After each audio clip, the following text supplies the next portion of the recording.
The scream tore through the courtroom like a siren, shrill, indignant, unstoppable. Karen's voice climbed octaves as she jabbed her finger toward the defendant. Her face flushed crimson under the fluorescent lights. The sound bounced off the wood-paneled walls, rattling the silence that courtrooms are built on. This wasn't testimony. This wasn't even an objection. This was a meltdown in real time, broadcast to millions.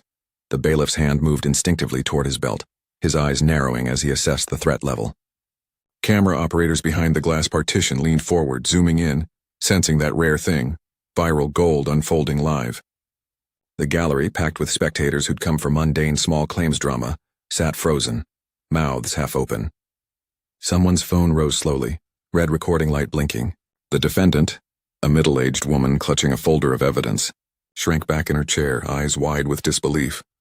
Karen's hands sliced through the air, her jewelry catching the overhead lights with each violent gesture. Her voice cracked on the high notes, words tumbling over each other in a cascade of righteous fury. The air itself felt thicker, charged with the electricity of impending collision. Every person in that room knew what was coming, except Karen. But she made one catastrophic mistake. She forgot who sat behind that bench. Judge Judy Hub, 70-something years of compressed legal authority wrapped in a black robe, hadn't moved. Not an inch. Her gavel rested on the wood before her, untouched. Her reading glasses perched on her nose, magnifying eyes that had seen 10,000 tantrums just like this one. Those eyes, sharp as glass shards, cold as January steel, locked onto Karen with the precision of a laser sight. The judge's expression didn't shift. No eyebrow raise. No tight-lipped disapproval. Just that unblinking, calculating stare that had made careers and destroyed egos for 3 decades on television. Her fingers, adorned with simple rings, remained folded on the desk, patient as a predator watching prey exhaust itself. The courtroom's air conditioning hummed softly, the only sound beneath Karen's escalating tirade. The court reporter's fingers hovered above her stenotype machine, frozen mid-keystroke. The producer in the control room whispered into his headset, "Hold all cameras on Judy, don't you dare cut away." What happened in the next 10 seconds would become legendary. It would be clipped, shared, remixed, and replayed across every social media platform. It would spawn 1,000 think pieces about respect, authority, and consequences. But in that moment, as Karen's voice reached its crescendo and Judge Judy's silence stretched like a tightening wire, nobody knew they were witnessing the birth of a viral reckoning. The gavel hadn't moved yet, but it would. On paper, it looked like a standard case. Property line dispute between neighbors, $1,200 in damages, 2 women who couldn't stand each other, the kind of petty conflict Judge Judy's show thrived on. Small stakes, big emotions, clear-cut resolution within 22 minutes. The paperwork sat neatly stacked on the bench, Karen's complaint, the defendant's counterclaim, photographs of the allegedly damaged fence, receipts for repairs. But the moment Karen walked through those courtroom doors, the temperature shifted. She entered with her shoulders squared, chin raised at an angle that screamed defiance. Her purse, oversized designer knockoff, swung from her elbow like a weapon. She didn't walk to the plaintiff's podium. She marched, heels clicking against the polished floor with military precision. Before the bailiff even finished announcing the case number, Karen was already sighing loud enough for the microphones to catch it, arms crossing over her chest like battle armor. The defendant, a soft-spoken woman named Lisa, stood quietly at her podium. Her folder of evidence sat closed in front of her, tabs color-coded and organized. She wore a modest blouse, hands folded, eyes occasionally flicking toward Karen with visible apprehension. Lisa had brought documentation, time-stamped text messages, contractor estimates, photographs with metadata intact. She'd prepared like someone expecting a fair hearing. Karen had brought attitude. Judge Judy began with her standard opening, reading the case summary aloud. Karen's eyes rolled skyward before the judge even finished the first sentence. A theatrical exhale escaped her lips. Her foot tapped impatiently against the podium base, the sound rhythmic and intentional. When Judge Judy asked Lisa to present her side first, Karen's scoff echoed through the studio. Lisa started speaking, her voice steady but quiet. She explained the property boundary, showed a survey map, pointed to the section where Karen's contractor had allegedly crossed onto her land and damaged existing fencing. Every few sentences, Karen would interrupt with sounds, sharp intakes of breath, derisive snorts, muttered words just below the threshold of direct contempt. "That's ridiculous," Karen hissed under her breath, loud enough to be heard. Lisa paused, glancing at the judge. Judge Judy's eyes remained fixed on the defendant, but her peripheral vision tracked every one of Karen's microaggressions. The judge had seen this dance before. The performative disbelief, the theatrical victimhood, The entitled assumption that volume would triumph over evidence. Lisa continued, now presenting photographs. The images showed fresh fence posts driven into ground that clearly belonged on her property. Karen shook her head violently, jewelry jangling. Her lips moved in silent disagreement, forming words the cameras caught but couldn't quite hear. From the moment she sat down, the courtroom felt smaller, the air thicker with compressed hostility. Judge Judy sat back slightly, fingers steepled beneath her chin. Her expression remained unreadable, not angry, not amused, not even particularly interested. Just watching, calculating, letting the rope unspool. She'd refined this strategy over 30 years and 15,000 cases. Give them enough space to reveal themselves. Let the entitled dig their own graves with golden shovels. Lisa finished her opening statement, placed her evidence on the podium, and stepped back. Her hands trembled slightly, not from dishonesty, but from the psychological warfare Karen had waged through body language alone. Judge Judy's eyes shifted finally, landing on Karen with the weight of a closing door. "All right," the judge said, her voice even and controlled. "Your turn." Karen's spine straightened. Her moment had arrived, the spotlight she'd been elbowing toward since she walked in. This was her vindication, her platform, her chance to expose the injustice she'd suffered. She opened her mouth, and that's when everything started unraveling. Karen didn't just speak. She launched. Her voice filled the courtroom with the force of someone who'd been holding back dam water and finally let it loose. Words tumbled over each other.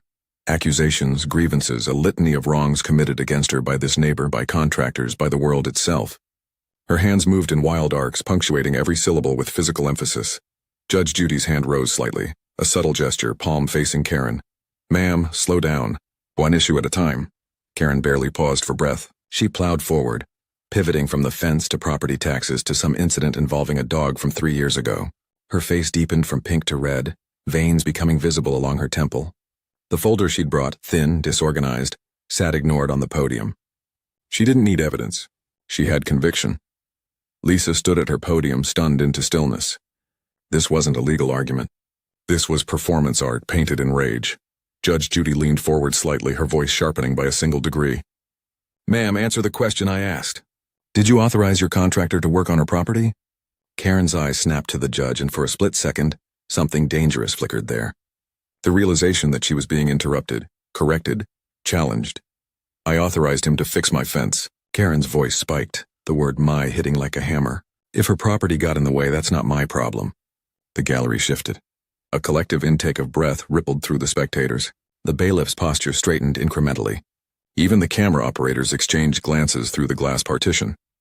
Judge Judy's expression didn't change. "So you admit he crossed the property line?" "I admit nothing." Karen's voice cracked upward. "This whole thing is a setup. She's been harassing me for years, and now she comes in here with her fake documents." "Fake documents?"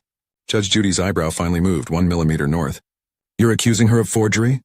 Karen's hands slammed onto the podium, not violently but loud enough that the microphone caught it as a sharp thud. "I'm saying she's a liar." The courtroom temperature dropped 10 degrees. Lisa flinched at her podium, physically recoiling from the accusation. Her mouth opened to defend herself, but Judge Judy's hand rose again, this time toward Lisa. A silent command. "Let her continue." "Let her dig." Karen sensed momentum, mistook the judge's silence for permission. Her voice climbed higher, faster, a runaway train picking up speed on a downhill track. She jabbed her finger toward Lisa, then toward the evidence photos, then toward the ceiling, as if appealing to a higher authority than the woman in the black robe. "She called the police on me. She complained to the HOA. She measured my fence posts with a tape measure at 6 in the morning." "Ma'am." Judge Judy's voice cut through like a scalpel. "Stay on topic." But Karen was past hearing. The pressure cooker had reached critical mass and the valve was blown. Her words became a stream of consciousness assault, past grievances, perceived slights, a conspiracy theory involving the entire neighborhood. Her face glistened under the studio lights, sweat beading along her hairline. Judge Judy sat back in her chair, a movement so deliberate it seemed choreographed. Her fingers returned to their steepled position. Her eyes never left Karen's face, tracking every micro-expression, every tell, every self-incriminating statement. You could see it building, the fuse burning down, sparks trailing behind it, everyone in the room knowing exactly where it led. And another thing, Karen's voice hit a new register, shrill enough that the sound technician in the booth winced and adjusted levels. "I'm tired of being disrespected. I'm tired of people like her thinking they can—" "Sit down," Judge Judy said quietly. Karen froze, not because she obeyed, but because she couldn't believe what she'd just heard. "Excuse me?" Judge Judy's gaze intensified, cold and absolute. I said sit down. Karen's mouth fell open, then closed, then opened again. I'm not finished. The words erupted from her like magma. And that's when she made the fatal error. She raised her voice at the judge. The explosion was instant and total. I don't care what you think. Karen's voice shattered every pretense of courtroom decorum, reverberating off the walls like thunder trapped in a box. This is my case. I have a right to speak. Her arms flailed above her head, fingers splayed wide as if trying to grab justice from the air itself. Her face had gone from crimson to purple, a vein pulsing visibly at her temple. Spittle flew with her consonants. The folder on her podium toppled over, papers scattering across the floor, ignored, irrelevant to the hurricane she'd become. The gallery gasped collectively, hands flying to mouths. Someone's phone camera captured every second. The red recording light unwavering. The bailiff took 2 steps forward, his hand hovering near his radio, eyes locked on Karen's movements. Lisa stood frozen at her podium, face drained of color, gripping the edges as if the wood might somehow protect her from the verbal shrapnel. The court reporter's fingers stopped moving entirely. Even she, trained to capture every word in the most chaotic proceedings, sat stunned by the magnitude of the disrespect unfolding before her. But Judge Judy didn't move. Not a muscle. Not a breath. Her face remained carved from stone, those sharp eyes fixed on Karen with the intensity of a hawk watching a rabbit exhaust itself in an open field. Her hand stayed folded on the bench. Her gavel sat inches from her right hand, untouched, patient, waiting for its moment. She let Karen scream. Let her burn through the oxygen in her lungs. Let her reveal exactly who she was to every camera, every spectator, every person who would watch this moment replayed 1,000,000 times across the internet. Karen's tirade continued, words spilling out in a toxic flood, accusations about the legal system, about being silenced, about her rights, about respect she was owed simply for existing. Her jewelry rattled with every gesture. Her heels shifted against the floor, her entire body a weapon of theatrical indignation. I am a taxpayer. I demand to be heard. The courtroom wasn't silent anymore. It was a war zone with one combatant, fighting ghosts, windmills, and her own crumbling credibility. Then, in the eye of Karen's hurricane, Judge Judy moved. Her right hand rose slowly, deliberately, and closed around the gavel's handle. The wooden instrument lifted 6 inches off the bench. Every eye in the room tracked its arc. One sharp crack split the air. The sound detonated like a gunshot in the confined space. Karen's mouth froze mid-word, her lips still forming a syllable that would never escape. Her eyes went wide, pupils dilating with the sudden realization that she'd crossed a line drawn in permanent ink. The gavel's echo faded into absolute silence. Judge Judy leaned forward, her voice dropping to a register so low the microphones barely caught it. But every person in that courtroom heard it in their bones. Ma'am, sit down. 3 words, delivered with the force of a judicial sledgehammer. Karen's legs trembled. Her mouth opened and closed like a fish drowning in air. But she didn't sit, couldn't sit. Pride and shock had welded her feet to the floor.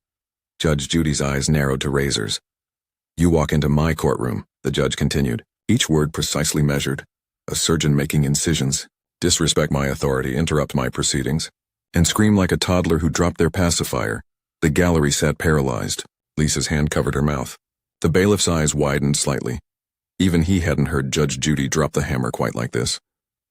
Let me make something crystal clear. Judge Judy's voice remained low, controlled, more terrifying than any shout could ever be. I don't care how loud you yell. Volume doesn't equal validity. And right now you've just proven you have neither case nor composure. Karen's face drained from purple to ash white in seconds. Her hand, still raised from her last gesture, slowly lowered to her sides. Judge Judy sat back, her expression settling into something colder than contempt, indifference laced with finality. Case dismissed. In the defendant's favor. Costs and damages to be paid by the plaintiff. The gavel struck again, once, final. The sound of a door slamming shut on Karen's entire argument. Get out of my courtroom. Karen's body moved on autopilot, muscles operating independently from her shattered mind. Her hand fumbled for her purse, fingers trembling so violently the strap slipped twice before she managed to hook it over her shoulder. Papers still scattered across the floor at her feet. The evidence she'd never presented, arguments she'd never made, lay abandoned like casualties of war. She turned toward the exit, her movements jerky and uncertain. The confident march that had carried her into the courtroom had evaporated. Now her shoulders hunched forward, her head dropped, eyes fixed on the ground as if the floor might swallow her whole and end this nightmare. Each step felt heavier than the last. The bailiff stood near the door, his expression professionally neutral, but his eyes tracked her exit with the wariness of someone watching a defeated animal. He didn't speak. Didn't need to. His presence was simply procedural now, making sure she left without further incident. The gallery remained frozen in tableau, spectators caught between shock and satisfaction. Someone's phone was still recording, capturing every frame of Karen's walk of shame. Another spectator leaned toward her neighbor, whispering behind her hand, words lost but intention clear, the shared knowledge that they'd just witnessed something extraordinary, a reckoning delivered in real time. Karen reached the courtroom door and pushed through without looking back. The heavy wood swung shut behind her with a muted thud, severing her from the scene of her public dismantling. Through the small window in the door, her silhouette could be seen moving quickly down the hallway, fleeing toward the parking lot and whatever remained of her dignity. Inside the courtroom, life resumed. Lisa exhaled a breath she didn't know she'd been holding, her entire body sagging with relief. Her hands, which had been gripping the podium edge with white-knuckled intensity, slowly relaxed. Her eyes glistened, not with tears of sadness but the kind that come when pressure finally releases. Judge Judy glanced toward Lisa, her expression softening by a microscopic degree. "Next time," the judge said, her voice returning to its normal register, "bring a witness who saw the property damage occur. Documentation is good. Eyewitness testimony is better. You won't need to fight this hard." Lisa nodded rapidly, her voice barely above a whisper. "Thank you, Your Honor, thank you so much." Judge Judy waved her hand dismissively, not rudely but in the manner of someone who'd just done what she did every day. Delivered justice. Held the line. Refused to let volume overcome evidence. Next case. The judge called toward the producer's booth. The court reporter's fingers returned to her stenotype, the familiar clicking rhythm resuming. The gallery buzzed with renewed energy, spectators already crafting the stories they'd tell later. You won't believe what I just saw in Judge Judy's courtroom. But the real aftermath was already unfolding beyond those walls. The video clip hit social media before Karen even reached her car. Someone in the gallery had uploaded it within seconds of the gavel's final strike. The algorithm god smiled upon it immediately. Controversy, justice, a clear villain, a satisfying resolution. Everything the internet craved in 90 seconds of compressed drama. Within an hour, the view count hit 6 figures. Within 3 hours, it crossed 1 million. The comment section flooded like a breached dam. "This is why we love Judge Judy." Karen got wrecked. The silence after that gavel drop was everything. Volume doesn't equal validity. I'm stealing that line, news aggregator sites picked it up. Reaction channels dissected every frame. Someone created a remix with dramatic music swelling under Judge Judy's verbal takedown. Karen's face, frozen in that moment of realization when the gavel struck, became a meme template. When you realize you messed with the wrong one. By the next morning, Karen was famous for all the wrong reasons. The courtroom meltdown she thought would prove her point instead proved Judge Judy's.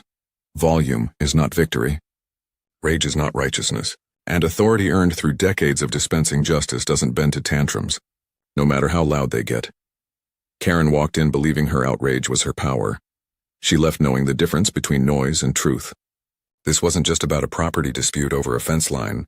This wasn't even about $1,200 in damages or a contractor who crossed a boundary. This was about what happens when entitlement collides with authority that refuses to bend. When volume meets validity, when someone mistakes their own rage for righteousness and discovers too late that the two are not the same thing. Karen walked into that courtroom armed with nothing but her conviction that being loud meant being right. She'd spent years, perhaps a lifetime, learning that if she escalated her voice high enough, people would back down. Managers would comp her meal. Customer service representatives would offer refunds. Neighbors would avoid confrontation. The squeaky wheel, as the saying goes, gets the grease, but Judge Judy's courtroom operates under different physics. Real authority doesn't shout. It doesn't need to.